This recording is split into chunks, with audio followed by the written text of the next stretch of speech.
Takže ako som spomínal po svojom videu, je dôležitá rezerva. U akumulačnej nádoby nie je dobre, keď je to čidlo príliš vysoko. Ja u 1000 litrovej nádoby mám niekoľko vstupov, takže ja som umiestnil čidlo 80 cm od vrchu nádoby, takže mám tam dostatočnú rezervu a parametrom S16 teplota vrchní si spúšťam ďalšie nahrievanie pod 55 stupňov, nakoľko ja túto nádobu využívam aj na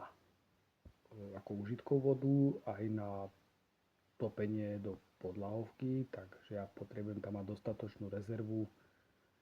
keby bežala podlahovka a zároveň by sa niekto rozhodol, že sa pôjde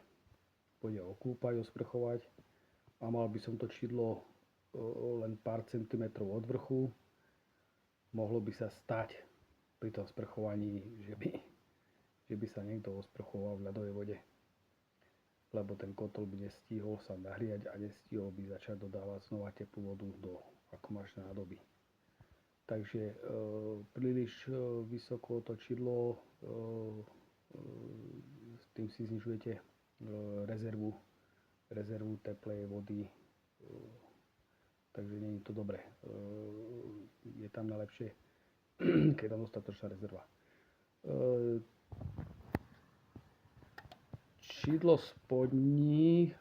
tam záleží na tom, jak chcete tú nádobu prehrievať, či až úplne dolu, alebo vám stačí, jak ja mám zhruba nejakých rezerva medzi jedným a druhým čidlom je nejakých 20 cm. Takže mne to vypne, kotol mi sa vypne pri 60 stupňoch. Ak máte to čidlo príliš nízko, u spátečky, tak môže sa vám stať,